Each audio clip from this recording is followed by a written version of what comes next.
unless you're here to help, you can go away. Right, new gear day in the shack.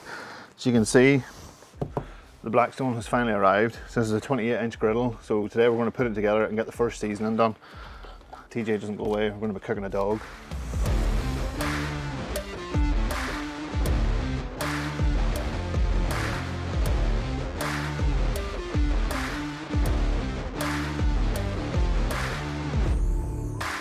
So some of you might have caught on Instagram, a couple of weeks ago I announced that I was going to be one of the Blackstone ambassadors for the UK. They're launching at the point of recording this video next month in the UK. So these are some of the first models to come. So I thought it'd be a good chance to show the process of putting one together, how to do that first seasoning on it. And then from that point forward, really, we're both on a learning experience. I've never done griddle cooking before, but it's always interested me. So I can't wait to get going with it. And I've been watching what a lot of the other guys are doing in the ambassador team. And there's some pretty awesome food floating around. So the first step is to get it built. I haven't opened the box yet. I haven't watched how to build it. I'm sure there's instructions in there somewhere. So we'll figure it out as we go along, I guess.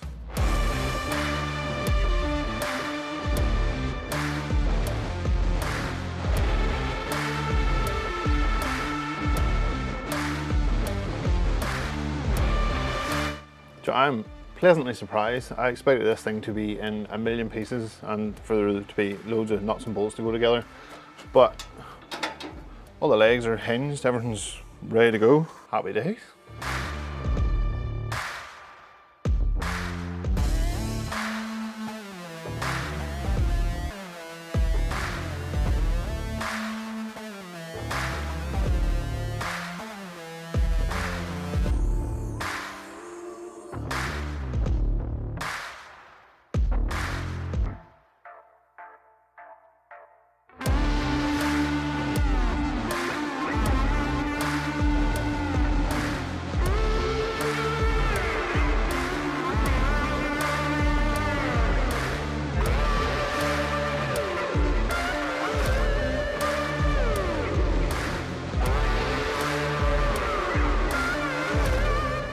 Alright, it's the following day. We have everything built. It is actually went together really well. I know I said a little bit about the legs being hinged and stuff. There was a few more bits to put on at the side shelves, but luckily all the internals were already done, so you're just setting that stuff on top. And that's usually the bit that can get a bit complicated, but I'm well impressed with it. I love how heavy this steel plate is. This is obviously the main thing you want to be good on a griddle, obviously the actual griddle plate, but it is super thick steel. You can tell there's a bit of quality in there. So now the only thing left to do is to season it. The first step is to, well, I've already given it a wipe down just to give it a clean, any factory oils or anything that are on it, get rid of them. But we need to warm it up. Obviously you want to season stuff like this whenever it's warm.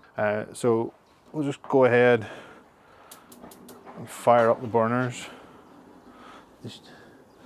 Other nice thing is you can also see into the flame. Obviously this is a solid plate, you can't see it, but you can sort of look down, see what your flame's doing underneath. So we will let that come up to temperature. It's nice and grey at the minute.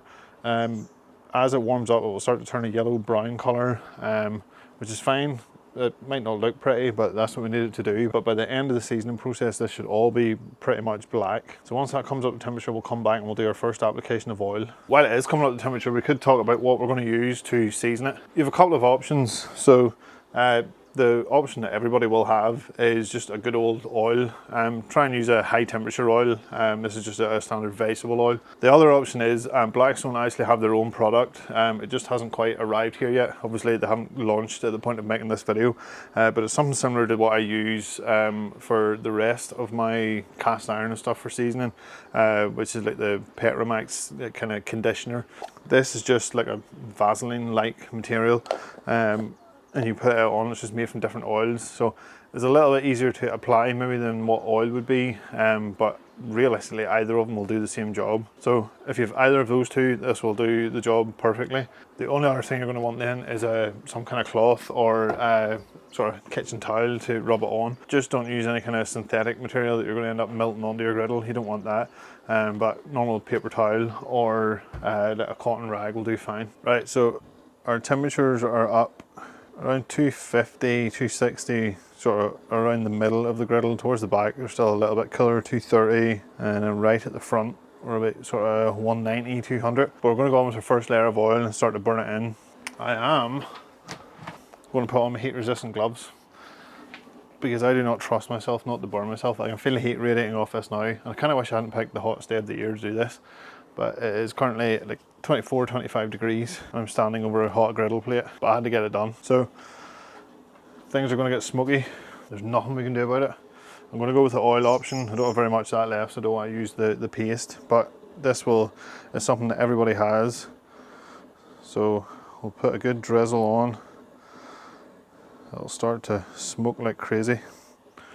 I'll take a good amount of kitchen roll.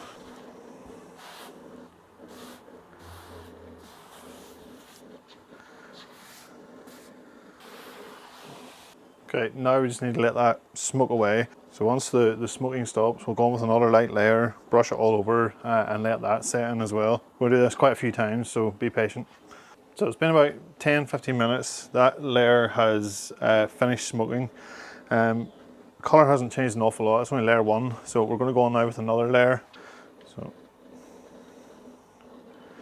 So you treat it like you would treat regular cast iron. You really do not want to leave it in big puddles anywhere.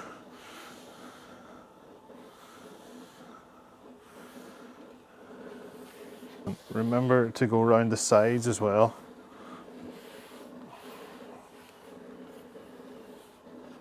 A little bit, whoever's on the rag, kind of enough to do out around the outer edge of it.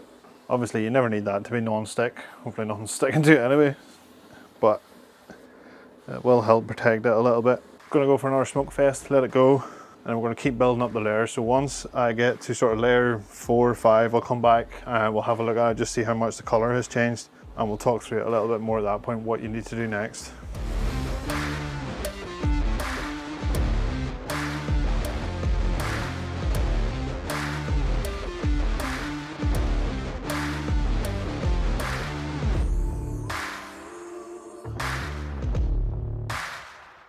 So we've had 4 coats on it now, leaving maybe 15-20 minutes in between each coat. It does take a bit of time to get this done, so don't plan on standing beside the griddle while it's going. Put your coat on it, go away, do something else, come back 20 minutes later. I'm pretty happy with the finish on it. It has gone nice and black almost anywhere.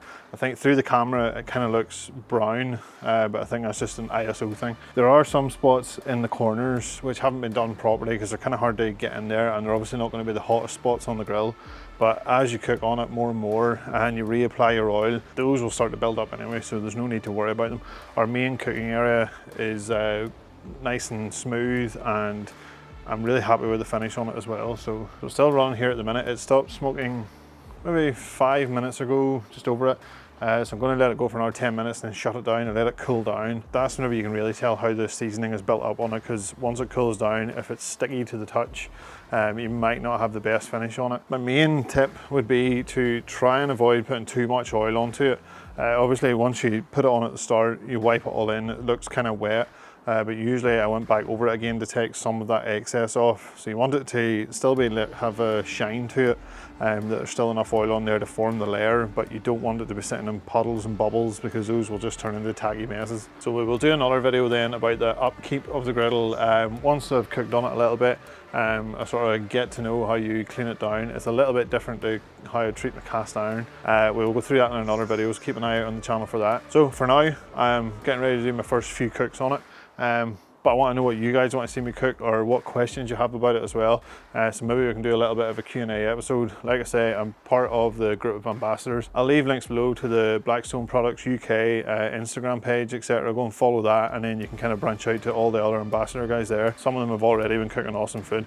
Typical me, living in Northern Ireland, I was late to get mine. Everybody else has already cooked some awesome stuff on it, so I have a bit of catching up to do, but we will get there. So comment below what you want to see me cook, and if you have any questions or any sort of tips and advice you want to, well, give me, or if you've already cooked in one, or anything, if you're planning on buying one next month when they come out, what do you want to know about it? So if you like this video, please give it a thumbs up. If you haven't already, subscribe to the channel. I'll see you guys in the next video.